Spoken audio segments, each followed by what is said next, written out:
तो आज हम देखते हैं कि परफॉर्मेंस अप्रेजल रोल्स किन के क्या होते हैं। तो उसमें मोस्टली सुपरवाइजर्स होते हैं और ह्यूमन रिसोर्स मैनेजमेंट डिपार्टमेंट होता है। Let's know the role of supervisors कि वो क्या ड्यूटीज़ परफॉर्म करते हैं परफॉर्मेंस अप्रेजल के दौरान, जो कि evaluation of performance of employee है। सुपरवाइजर्स क्या करते हैं? Usually do the actual appraising. वो देखते हैं कि whatever the employee is doing वो up to the mark, up to the standards हैं या कि नहीं, रिक्वायर्ड लेवल ऑफ परफॉर्मेंस है या कि नहीं।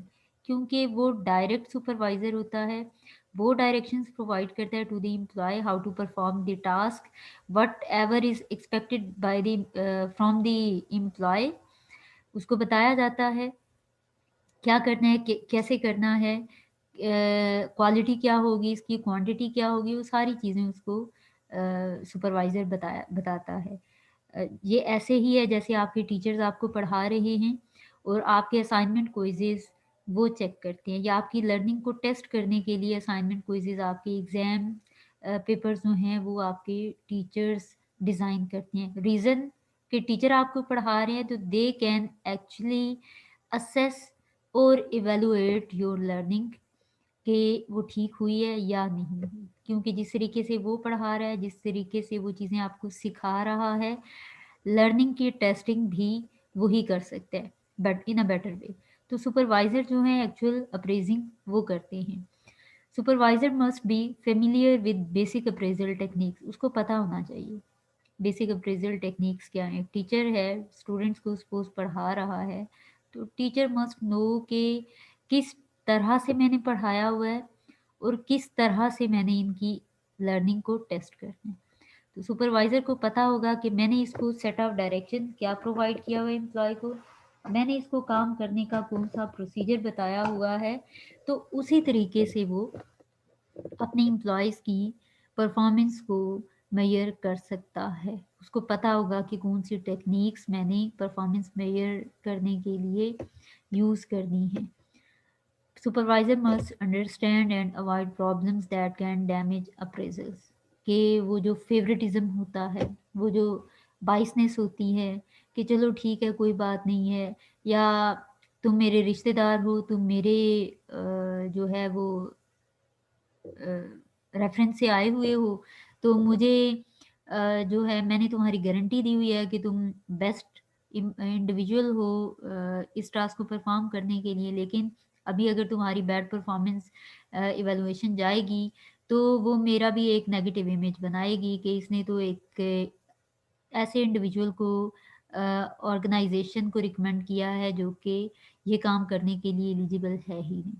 तो अपनी इमेज को सेफ रखने के लिए वो उस इंडिविजुअल की परफॉर्मेंस के अंदर सपोज गड़बड़ कर देते हैं, या ये कि सुपरवाइज़र ने प्रॉपर वे में डायरेक्शंस अगर प्रोवाइड नहीं किए हैं, तरीका नहीं बताया कि कैसे काम करना है, या टाइम टू टाइम फीडबैक नहीं दिया, तो एंड में आके वो उस चीज़ को कवर अप करने के लिए क्या करेगा कि परफॉर्मेंस को अच्छा शो कर देगा। क्योंकि अगर एम्प्लॉय से पूछा जाएगा कि परफॉर्मेंस ऐसी क्यों दी तुमने, जो रिक्वायर्ड लेवल था परफॉर्मेंस का, जो क्वालिटी चाहिए थी वो क्यों नहीं आई, तो वहाँ पे वो बता सकते हैं कि मुझे क्लियर डायरेक्शन प्रोवाइड नहीं की गई थी।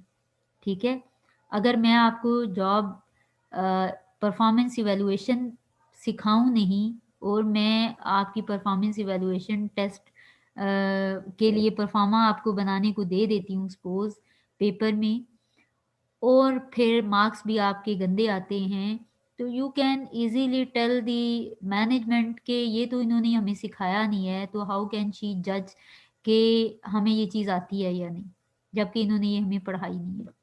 ठीक है, तो इसमें क्या होगा, प्रॉब्लम्स को से बचने के लिए क्या करते हैं अप्रेजल्स के अंदर, कोई ना कोई डैमेज, कोई ना कोई जो मैल प्रैक्टिस है वो करना शुरू हो जाते हैं, कोई ना कोई हैंकी पैंकी करना शुरू हो जाते हैं। Supervisor must know how to conduct appraisals fairly. ये भी सुपरवाइजर को पता होना चाहिए कि एक फेयर तरीके से अप्रेजल करना कैसे है, what was required and expected from the employee and what he has actually done। उसको कैसे कंपेयर करना है, विदाउट कंसिडरिंग कि उसके फैमिली इश्यूज थे, विदाउट कंसिडरिंग कि आपने उसको गाइड नहीं किया, वो सारी चीज़ें एक साइड पे रखते हुए एक्चुअली उसने जिस काम की रिस्पॉन्सिबिलिटी उसको असाइन की गई थी वो उसने उसी वे में फुलफिल की या कि नहीं की। ठीक है, इवेलुएशन करना इस तरीके से सुपरवाइजर को आनी चाहिए। इसका फ़ायदा क्या होगा कि जो सुपरवाइजर्स हैं वो एक्चुअल परफॉर्मेंस इवेलुएशन करेगा और पता चलेगा कि एक्सीलेंट परफॉर्मर कौन से हैं जो कि जॉब पे सिर्फ अर्निंग के लिए आते हैं, कौन से एम्प्लॉयज़ हैं जो कि डेडिकेटेड हैं, जो कि ऑर्गेनाइजेशन के लिए बेनिफिशियल हो सकते हैं। तो जब एक फेयर इवैल्यूएशन होगी तो उसकी बेस पे एक फेयर जो कंपनसेशन और बेनिफिट का सिस्टम है, जो रिवार्ड्स आप दे रहे होते हैं एम्प्लॉयज़ को, वो भी फेयर रहेंगे और आप जस्टिफाई कर सकते हैं in case of any problem, in case of any issue raised by any employee. अगर वो कहता है कि मैं भी वही काम करता हूँ, ये भी वही काम करता है, तो आप इसको रिवार्ड क्यों दे रहे हैं?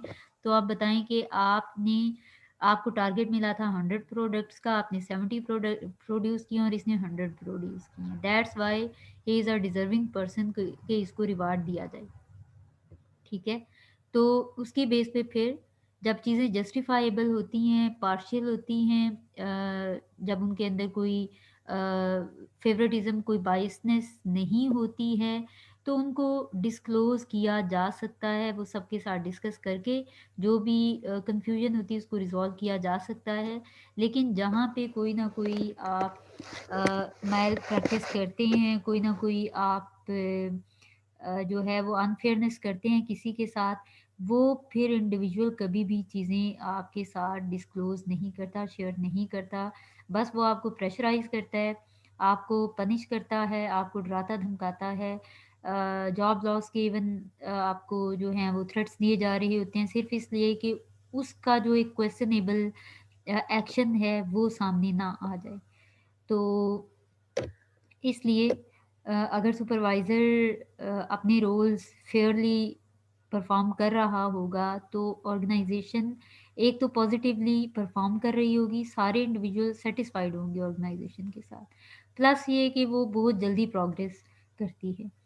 अब ह्यूमन बीइंग या एम्प्लॉयज़ जो हैं उनकी परफॉर्मेंस अप्रेजल के अंदर सुपरवाइजर्स के अलावा एचआर डिपार्टमेंट का बड़ा अहम रोल होता है। HR department human resource department है जो कि ह्यूमन रिसोर्स को मैनेज कर रहा है, और ह्यूमन रिसोर्स डिपार्टमेंट है तो ह्यूमन रिसोर्स से रेलिवेंट जितने भी इश्यूज हैं इंक्लूडिंग परफॉर्मेंस अप्रेजल, वो इस डिपार्टमेंट की रिस्पॉन्सिबिलिटी है। अब एचआर डिपार्टमेंट का रोल क्या है परफॉर्मेंस अप्रेजल के हवाले से, कि वो एक प्रॉपर एसओपी बनाए, एक proper appraisal tool, appraisal system design करे जो कि सबको पता हो, जो कि फेयर हो, जो कि जिसके अंदर कोई फेवरेटिज्म, कोई बाइसनेस ना हो, और वो सबको के सामने हो। जैसे आपके teacher performance evaluation feedback form है, ये सबको पता है, ये एचआर डिपार्टमेंट ने बनाया हुआ है, ये सारों के लिए बराबर है, ये सबको पता चल रहा है कि ठीक है जितने भी फैकल्टी मेंबर्स हैं whatever they are teaching, उनको इन इन बेसिस पे टेस्ट किया जाएगा। तो ये जनरल हैं, कहीं पे कोई स्पेसिफिक नहीं है कि हर डिपार्टमेंट के लिए अलग अलग हो, फिर तो उसमें एक क्लैशेस आ सकते हैं, या एक पॉइंट फॉर क्लैशेस ये हो सकता है कि टीचर्स कह सकते हैं कि उस डिपार्टमेंट के अंदर ऐसे रूल्स नहीं है या उनकी परफॉर्मेंस इवेल्युएशन इन चीज़ों पे नहीं हो रही। हमारी ज़्यादा जो है वो ज़्यादा एक अकाउंटेबिलिटी जो है हमारी वो ज़्यादा बनती है, या हमारे ऊपर चेक एंड बैलेंस ज़्यादा है। हमारे डिपार्टमेंट हमें अपने डिपार्टमेंट की तरफ से ऐसा कोई रिलैक्सेशन नहीं दी जा रही है, लेकिन बाकी डिपार्टमेंट्स के अंदर है। इसलिए ऐसा टूल होना चाहिए अप्रेजल का जो कि सारों के लिए फेयर हो, प्लस ये कि जितने भी उसके अंदर डिपार्टमेंट्स हैं उन सबको जो इवैल्यूएशन फॉर्म्स हैं वो एचआर डिपार्टमेंट प्रोवाइड करे। एचआर डिपार्टमेंट की जो रिस्पॉन्सिबिलिटी है वो ये होती है कि परफॉर्मेंस परफॉर्मा या अप्रेजल फॉर्म्स ये बनाए। क्यों? क्योंकि ह्यूमन रिसोर्स डिपार्टमेंट ही वो डिपार्टमेंट है जो कि ऑर्गेनाइजेशन के अंदर डिफरेंट जॉब्स को डिज़ाइन करता है। तो जो जॉब डिज़ाइन कर रहा है उसी को पता होगी कि इसकी इवैल्यूएशन किस तरीके से होनी चाहिए। जैसे एक टीचर जो पेपर बनाता है उसको पता होता है कि किस चीज़ को की वेटेज क्या रखनी है, उसकी बेस पे वो ही टीचर उसको इवैल्यूएट कर सकता है। तो यही सूरत हाल होती है परफॉर्मेंस अप्रेजल में एचआर डिपार्टमेंट की तरफ से कि वो जॉब ड्यूटीज़ डिसाइड करती है या जॉब को डिस्क्राइब एचआर डिपार्टमेंट ही करता है।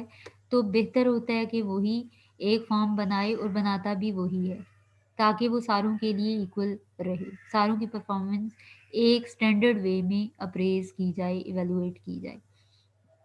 अब ट्रेनिंग सुपरवाइजर्स को देना कि परफॉर्मेंस अप्रेजल फॉर्म तो वो फिल करेंगे, लेकिन उस फॉर्म के अंदर उस फॉर्म को फिल किस तरीके से करना है, ये ट्रेनिंग सुपरवाइजर को एचआर डिपार्टमेंट ही प्रोवाइड करते हैं।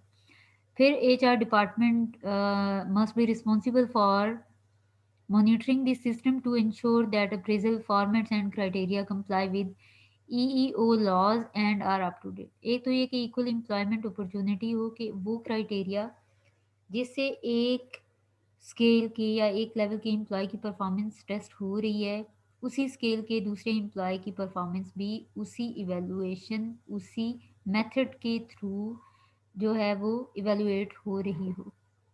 तो ये इक्वल एम्प्लॉयमेंट अपॉर्चुनिटी लॉ बन जाएगा कि सारों को आप इक्वली ट्रीट करें। प्लस ये कि अप टू डेट आप फॉर्मेट्स को या उन प्रोसीजर्स को करें, जैसे बिम्स ने किया कि इन कैंपस जो है आपका evaluation pro forma that was a little bit different. और ऑनलाइन जब क्लासेस स्टार्ट हुई तो उसमें जो टास्क की नेचर है वो थोड़ी बहुत चेंज हुई, तो अकॉर्डिंगली परफॉर्मेंस इवेलुएशन फॉर्म को भी अपडेट किया गया और उसमें ऑनलाइन क्लासेस के हवाले से भी 3-4 क्वेश्चंस को ऐड किया गया।